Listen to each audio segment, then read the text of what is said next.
अगर देखेंगे तो इन्वेस्टमेंट वजह से अलग अलग एसेट क्लासेस को ओन करने ही हम डाइवर्सिफिकेशन कर सकते हैं। पहले वीडियो में हम एसेट क्लासेस के बारे में बातचीत कर चुका है और उसका टाइप्स और कि डाइवर्सिफाइड एसेट क्लासेस रखने में क्या उपलब्ध कर सकते हैं उस सब को जानकारी ले चुका है। यह तो पार्ट 2 वीडियो हो सकते हैं और कि इसका कंटिन्यूएशन है। अगर आपने पार्ट 1 वीडियो नहीं देखा तो यह वीडियो का लिंक डिस्क्रिप्शन में दिया गया है। हेलो दोस्तों, welcome to holistic investment dot in YouTube channel. अलग अलग एसेट्स में इन्वेस्ट करने से तुम्हारा रिस्क तो कम हो सकते हैं और तुम्हारा रिटर्न भी ज़्यादा हो सकेंगे। आज यह वीडियो में हम कवर करते हैं कि आर्ट ऑफ एसेट एलोकेशन और कि हम किसी तरीके से हमारा पर्सनलाइज पोर्टफोलियो की तरह एसेट एलोकेशन स्ट्रैटेजी करना चाहिए और किसी तरीके से हमारा इन्वेस्टमेंट पोर्टफोलियो को रीबैलेंस करना चाहिए। पहले हम बात करते हैं कि the art of asset allocation. अगर देखेंगे तो हमारा इन्वेस्टमेंट पोर्टफोलियो में mix of asset classes specific ratio में इन्वेस्ट करना ही हम एसेट एलोकेशन कर सकते हैं। एक पिरामिड ऑफ एसेट एलोकेशन वजह से हम डाइवर्सिफिकेशन आसानी से समझ कर सकते हैं। अगर देखेंगे तो एज मिररिंग होते हैं कि age equal to fixed income defensive होते हैं और कि 100 minus age equal to equity तो ऑफेंसिव हो सकते हैं।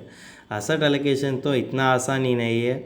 अगर आप सोचते हैं तो यह इन्वेस्टमेंट फार्मूला और यह फार्मूला तुम्हारा इन्वेस्टमेंट पोर्टफोलियो बनने में सफिशिएंट होते नहीं है, क्योंकि यह फार्मूला सभी लोगों के लिए सभी समय उपलब्ध नहीं कर सकते। लेकिन यह फार्मूला तो गाइड कर सकते हैं कि तुम्हारा एसेट एलोकेशन स्ट्रैटेजी का रिस्क कम करने के लिए। अगर आपके लिए एक गोल है, एक बच्चों शिक्षा के लिए आप 2 ईयर्स तक सेव करना चाहते हैं तो तुम्हारा इन्वेस्टमेंट इक्विटी में इन्वेस्ट करना उतना अच्छा नहीं हो सकता है, क्योंकि मार्केट वॉलीटिलिटी वजह से वो इन्वेस्टमेंट का वैल्यू बदल कर सकते हैं। लेकिन फिक्स डिपॉजिट में इन्वेस्ट करते हैं तो एक अच्छा तरीका हो सकते हैं। इसीलिए हम बोलते हैं कि ये एक एसेट एलोकेशन स्ट्रैटेजी सभी लोगों के लिए उपलब्ध नहीं कर सकते हैं और कि यह तो ideal investment asset allocation strategy भी एक्सिस्ट नहीं होते जो सभी सिचुएशंस और कि सभी इन्वेस्टर्स के लिए कैटर हो सकते हैं। अब हम देखेंगे कि हम किसी तरीके से पर्सनलाइज एसेट एलोकेशन स्ट्रैटेजी बन कर सकते हैं। अगर देखेंगे तो हम एसेट एलोकेशन रेशियो चुनने से पहले हम मल्टीपल क्राइटेरिया पर ध्यान रखने की ज़रूरत पड़ती है। क्राइटेरिया 1 होते हैं कि इन्वेस्टर्स इंडिविजुअल गोल, क्राइटेरिया 2 होते हैं कि रिस्क टॉलरेंस और क्राइटेरिया 3 होते हैं कि इमोशनल स्टेबिलिटी। अगर आपको एक पर्सनलाइज एसेट एलोकेशन स्ट्रैटेजी बनना चाहिए तो आपको आपके बारे में ज़्यादा जानकारी और अंडरस्टैंडिंग होने ज़रूरी पड़ती है, जिस वजह से तुम भी एक पर्सनलाइज एसेट एलोकेशन स्ट्रैटेजी बनने के लिए थोड़ा सा आसानी लगती है। अगर देखेंगे तो एक सेंसिबल गाइडलाइन वजह से आप भी एक पर्सनलाइज एसेट एलोकेशन स्ट्रैटेजी बन कर सकते हैं। लेकिन यह पर्सनलाइज एसेट एलोकेशन स्ट्रैटेजी बनने में 3 इम्पॉर्टेंट चीज़ों और फैक्टर्स होते हैं। पहले चीज़ों और फैक्टर होते हैं कि योर फाइनेंशियल गोल, दूसरे चीज़ों और फैक्टर होते हैं कि योर टाइम हॉरिजॉन और तीसरे चीज़ों और फैक्टर होते हैं कि योर पर्सनल रिस्क टॉलरेंस। आज यह वीडियो में यह 3 चीज़ों इन डिटेल हम कवर करते हैं। पहले हम बात करते हैं तो the nature of your financial goals. अगर देखेंगे तो गोल्स तो सभी आदमी के लिए हो सकते हैं और गोल्स किसी तरह भी हो सकता है। रिटायरमेंट का सेविंग्स और कि डेब्ट को पे करना और कि बच्चों शिक्षा के लिए सेव करना, और ये तो जनरल होते हैं कि इमरजेंसी फ़ंड। अगर देखेंगे तो हमारा गोल्स को हम लिस्ट डाउन करने की ज़रूरत पड़ती है और हमारा गोल्स लिस्ट डाउन करने के बाद हम यह भी करना चाहिए, हम क्यों स्पेसिफिक होना चाहिए कि किसी गोल किसी समय से पहले हम अचीव करना है और यह गोल अचीव करने के लिए हमको कितना कॉर्पस रिक्वायर्ड है उस सब को हम जानकारी होना ज़रूरी पड़ती है।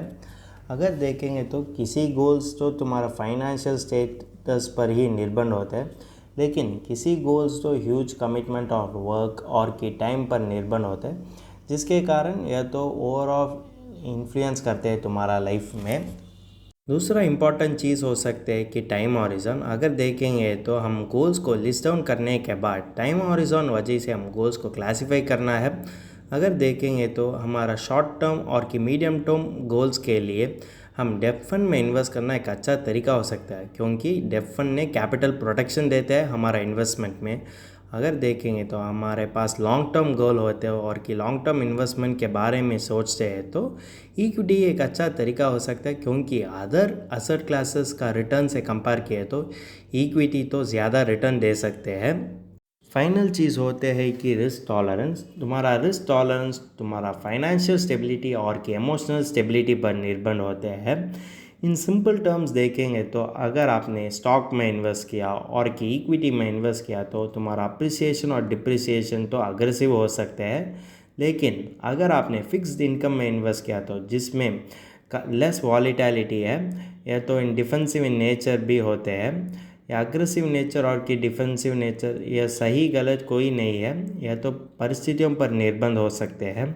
अगर आप यंग एज में हो और कि रेगुलर इनकम कमाते हैं तो अग्रेसिव इन्वेस्टमेंट स्टाइल एक अच्छा तरीका हो सकता है, क्योंकि तुम फाइनेंशियल स्टेबल है और पैसा कमाने के लिए ज़्यादा समय तुम्हारा पास होने के कारण यह तुम्हारा पोर्टफोलियो को अग्रेसिव इन्वेस्टमेंट सूट हो सकता है।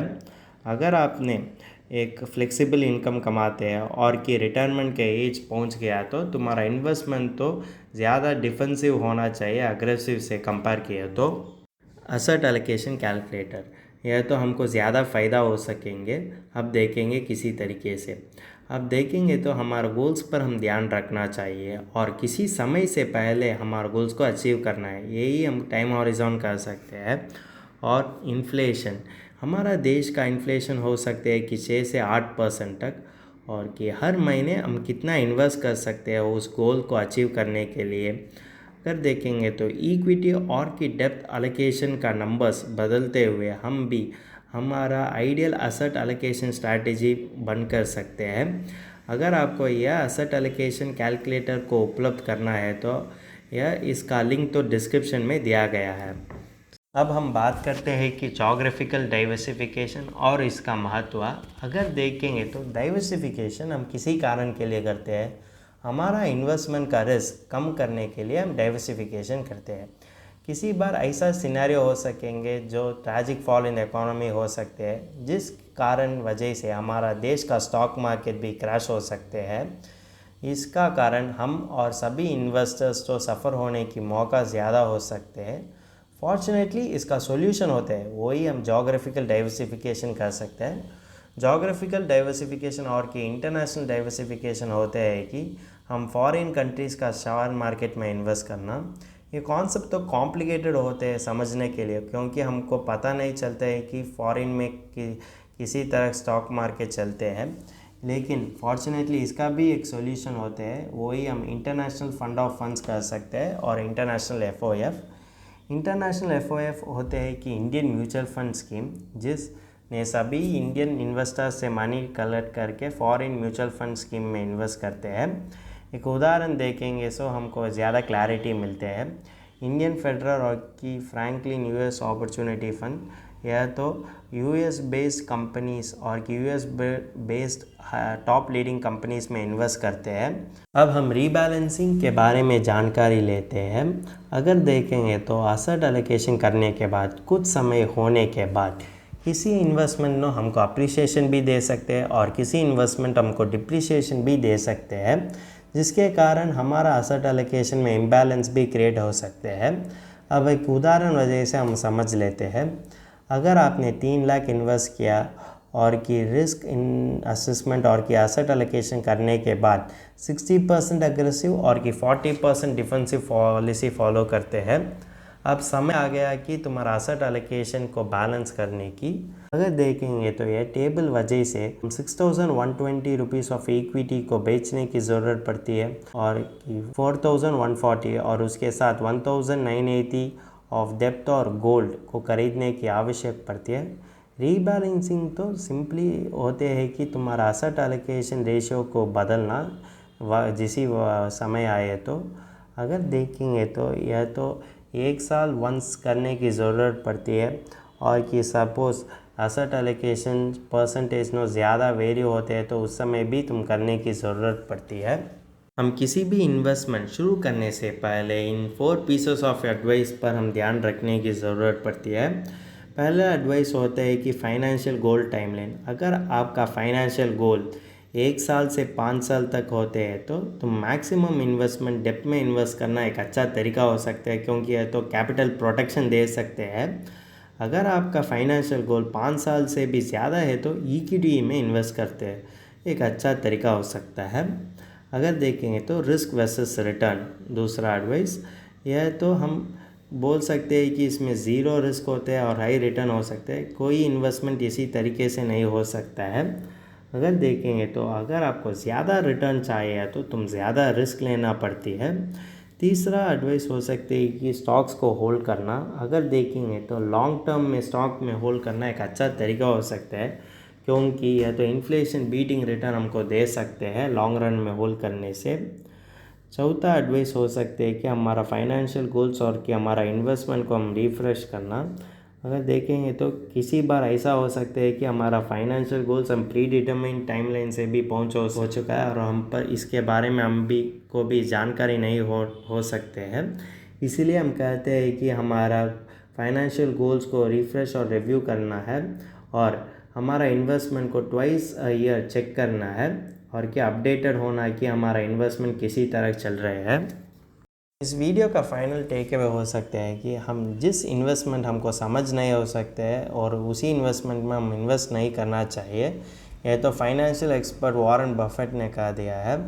अगर देखेंगे तो हम किसी भी इन्वेस्टमेंट शुरू करने से पहले उसका टर्म्स और कंडीशंस पर ध्यान रखने की ज़रूरत पड़ती है और उस पर भी हम जानकारी होने की ज़रूरत पड़ती है। अगर आपने एक न्यूबी इन्वेस्टर है तो यह वीडियो तुमको सही पाथ लेने के लिए बहुत मदद कर सकेंगे। अगर आपने एक प्रो इन्वेस्टर है तो यह वीडियो से तुम थोड़ा सा टिप्स ले सकते हैं, जिसके वजह से तुम्हारा इन्वेस्टमेंट डिसीजन को तुम आप स्केल कर सकते हैं। अगर देखेंगे तो हम रिपीटेडली हम यह कह सकते हैं कि फाइनेंशियल एडवाइज़र से और कि इन्वेस्टमेंट प्लानर से हम मदद लेना, जिसके वजह से हमारा इन्वेस्टमेंट हमको अच्छा रिटर्न देने की मौका ज़्यादा हो सकते हैं। यह कोट से हम यह वीडियो ख़त्म करते हैं कि in the room of millionaires knowledge is the true wealth. अगर आपको यह विषय पर डिटेल रिव्यू अंग्रेज़ी में पढ़ना चाहते हैं तो हमारा आर्टिकल पढ़ सकते हैं। इस आर्टिकल का लिंक डिस्क्रिप्शन में दिया गया है। अगर तुमको इस टॉपिक में और कोई अदर फाइनेंस और इन्वेस्टमेंट रिलेटेड टॉपिक में संदेह है तो हमारा फाइनेंशियल एक्सपर्ट के साथ अपॉइंटमेंट बुक कर सकता है। अपॉइंटमेंट का लिंक डिस्क्रिप्शन में दिया गया है। और फिर इन्वेस्टमेंट के बारे में और फाइनेंस के बारे में तुमको ज़्यादा बताना चाहिए तो हमारा लाइव वेबिनार अटेंड कर दीजिए। वेबिनार का लिंक भी डिस्क्रिप्शन में दिया गया है।